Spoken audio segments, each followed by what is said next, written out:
Hi all, అందరూ ఎలా ఉన్నారు? బాగున్నారని అనుకుంటున్నాను. నేను కూడా బాగున్నాను. ఈరోజు మండే అనమాట. సో ఈరోజు ఈ వీడియో షేర్ చేద్దాం అనుకుంటున్నాను. ఇది నేను గోకర్ణ ట్రిప్ వెళ్ళాను. ఆల్రెడీ కొన్ని వీడియోస్ పోస్ట్ చేశాను. సో మీకు తెలిసే ఉంటుంది.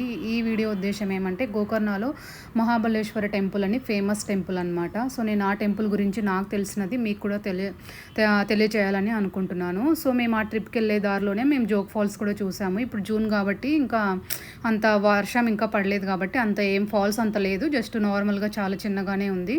సో కమింగ్ మంత్స్లో అయితే చాలా బాగుంటుందంట. ఇంకా మళ్ళీ ఈ మధ్యలో జోగ్ ఫాల్స్ తర్వాత ఇది సరస్వతి రివర్ అనమాట. సో ఇక్కడ కూడా బాగుండింది. సో ఇక్కడ మేము స్పీడ్ బోట్ కూడా చేసామన్నమాట. ఇంకా తర్వాత వెళ్ళే దారిలోనే ఈ రెండు చూసాం, జోగ్ ఫాల్స్, సరస్వతి రివరు. ఇవన్నీ నేను ఎలా వెళ్ళానంటే, నేను ప్యాకేజ్ బుక్ చేసుకున్నాను అనమాట. అంటే ట్రావెల్స్ ఉంటాయి, వాళ్ళ దగ్గర మనం అంటే ఒక పర్సన్కి ఇంతనే ఉంటుంది. సో నేను వాళ్ళతో కలిసి వెళ్ళానమాట. మనలాంటి వాళ్ళు చాలామంది ఉంటారు. మీకు పూర్తి డీటెయిల్స్ కావాలంటే నాకు కమెంట్ చేయండి, నేను మళ్ళీ షేర్ చేస్తాను. ఇక్కడ టెంపుల్ అనమాట. ఇక్కడ రెండు టెంపుల్స్ ఉంటాయి. ఒకటి గణపతి టెంపుల్, ఇంకొకటి వచ్చేసి శివుడు టెంపుల్ అనమాట. ఇదే మహాబలేశ్వర టెంపుల్. ఈ టెంపుల్స్ గురించి ఈరోజు నేను చెప్తున్నాను. బయట మాత్రమే తీసాను, లోపల అసలు తీయకూడదు. ఇక్కడ రూల్స్ చాలా స్ట్రిక్ట్గా ఉంటాయి. ఈ ఫ్లవర్స్ ఏంటంటే మనకి మామూలుగా ప్లాస్టిక్ కవర్స్లో ఇస్తారు కదా మిగతా చోట్లంతా, బట్ అక్కడ ఆకుల్లో పెట్టి ఇస్తారనమాట పువ్వులు, మనం దేవుడికి తీసుకెళ్లాలంటే. అది నాకు భలే నచ్చింది, అందుకే నేను క్యాప్చర్ చేశాను. ఇక్కడ నుంచి బీచెసే వస్తూ ఉంటాయి, బట్ నేను టెంపుల్ గురించి మీకు అర్థమయ్యేలాగా నాకు అర్థమైంది నేను చెప్పాలని అనుకుంటున్నాను. మీరు నన్ను ఫాలో అవ్వండి. ఈ టెంపుల్ మెయిన్ ఏమంటే లైక్ రావణాసురుడు ఉంటారు కదా, వాళ్ళమ్మ కైలాసం కావాలని రోజు మట్టితో విగ్రహం చేసి శివుడి విగ్రహం, అది శివలింగం చేసి పూజ చేస్తూ ఉంటుంది అనమాట. సో ఇంకా తను రావణాసురుడు వచ్చి ఓకే కైలాసాన్ని తీసుకొచ్చి వాళ్ళమ్మకి గిఫ్ట్గా ఇవ్వాలని చెప్పి కైలాసానికి వెళ్ళి ఆ కొండని కదుపుతూ ఉంటాడనమాట. కదుపుతూ ఉంటే అప్పుడు పార్వతీదేవి చూసి ఏంటి ఆయన అలా చేస్తున్నారు, మీరు ఏదో ఒకటి చెయ్యండి అంటే, అప్పుడు ఆ కదిపేటప్పుడు చాలా అలజడులు వచ్చేస్తాయి అనమాట భూమి మీద అంతా. ఇంకా ఆవిడ చెప్తాదనమాట అప్పుడు శివుడికి, పార్వతీదేవి. అంటే ఆయన అప్పుడు శివుడు ఏం చేస్తాడు, ఆ కొండ కిందకి అట్లే తొక్కేస్తాడనమాట. తొక్కేస్తే ఇంకా ఆయన ప్రాణం పోయేటప్పుడు దేవుడికి ప్రేయర్ చేస్తాడనమాట. చేస్తే అప్పుడు మళ్ళీ ఓకే ఇంకా వదిలేస్తారనమాట. ఆయన ఆల్రెడీ తనకి భక్తుడు కాబట్టి ఆయన ఏమన్నారు, ఇంకా వదిలేస్తాడు. మళ్ళీ ఆయన ఇట్లా వదిలినప్పుడు కొంచెం ఆయన మళ్ళీ మంచిగా పాట పాడతాడనమాట రావణాసురుడు. సో ఆ పాట తనకి నచ్చుతుంది అనమాట శివుడికి. సో నచ్చిన తర్వాత తను నీకేం కావాలో కోరుకో అంటే, ఇట్లా మా అమ్మకి కైలాసం కావాలి, కైలాసంతో పాటు మీరు కూడా వచ్చి మా లంకలో ఉండండి, మా లంక చాలా గోల్డ్ అంతా ఉంటుంది, మా లక్ష్మీదేవి మా దగ్గర ఉంటుంది. మళ్ళీ మాకు పూజ అంటే మనం ఇప్పుడు పూజ ఏమైనా జాతకం చెప్పించుకుంటాం కదా, అట్లా మాకు బ్రహ్మదేవుడు ఉంటారు. సో ఇట్లా దేవతలు అందరూ ఉంటారు, మీరు కూడా అక్కడే వచ్చి ఉండండి, అప్పుడు మా అమ్మ అక్కడ మీకు పూజ చేసుకుంటుంది అంటే, కైలాసం తీసుకుని ఏం చేస్తావు, ఇది కొండ కదా, నా దగ్గర ఆత్మలింగం ఉంది, దీనికంటే చాలా పవర్ఫుల్, నీకు అది నువ్వు తీసుకెళ్ళు అంటే ఓకే అని ఆత్మలింగం తీసుకుని వెళ్తారనమాట. అది నారదుడు చూసి విష్ణువు దగ్గర బ్రహ్మ దగ్గర వెళ్ళి చెప్తాడు, ఇట్లా శివుడు ఆత్మలింగం ఇచ్చేశాడు అని. మళ్ళీ వాళ్ళిద్దరు వచ్చి శివుడి దగ్గర చెప్తారు, ఎందుకు నువ్వు అలా ఇచ్చావు, తను రాక్షసుడు కదా, తనకి అలా ఇస్తే తర్వాత మనుషులకి ప్రాబ్లం అవుతుంది, నువ్వు నీ అంతటి వాడుగా ఎట్లా చేయగలుగుతావు రావణాసురుడిని అంటే, అప్పుడు వాళ్ళు ఇంకొక ప్లాన్ వేస్తారనమాట. లైక్ ఎలాగైనా మనం ఆత్మలింగము తీసుకొని పోకుండా చేయాలి లంకకి అని. సో అప్పుడు నారదుడు వినాయకుడు మధ్యలో ఆయన అడ్డుకుంటారనమాట. ఫస్ట్ నారదుడు వెళ్ళి ఆయన మాటల్లో పెడతాడు. ఆ మాటల్లో ఎక్కడి నుంచి వస్తున్నారు ఏమి అని అడిగితే, ఇట్లా నేను శివుడి దగ్గరికి వెళ్ళి ఆత్మలింగంని తీసుకొని వస్తున్నాను, ఇట్లా లంకకు పోతున్నా అంటారు.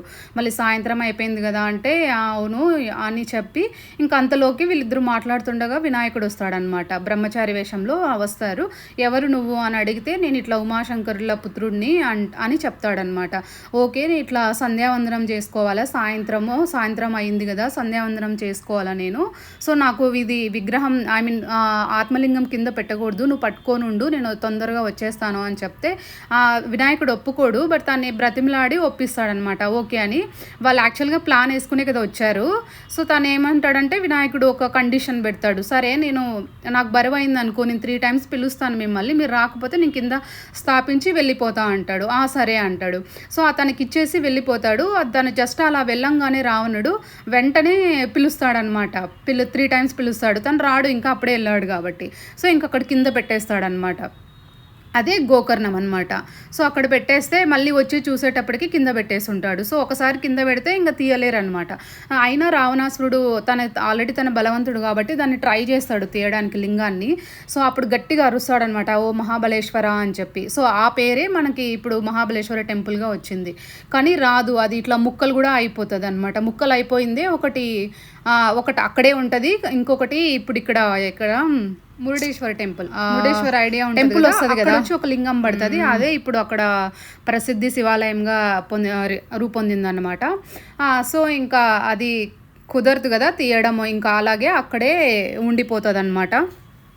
సో విష్ణువు వీళ్ళందరూ వేసిన ప్లాన్ సక్సెస్ అవుతుంది, ఇంకా అక్కడే ఉండిపోతుంది అనమాట శివలింగము.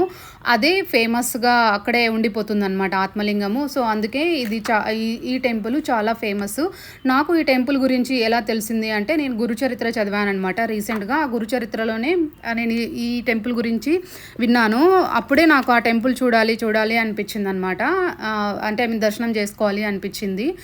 సో అందుకే నేను ఈ గోకర్ణ ట్రిప్కి వెళ్ళాను అనమాట. ఈ ట్రిప్లో అసలు లేదనమాట ప్యాకేజ్లో ఆ టెంపుల్ లేదు, ఓన్లీ మురుడేశ్వర టెంపుల్ ఉంది.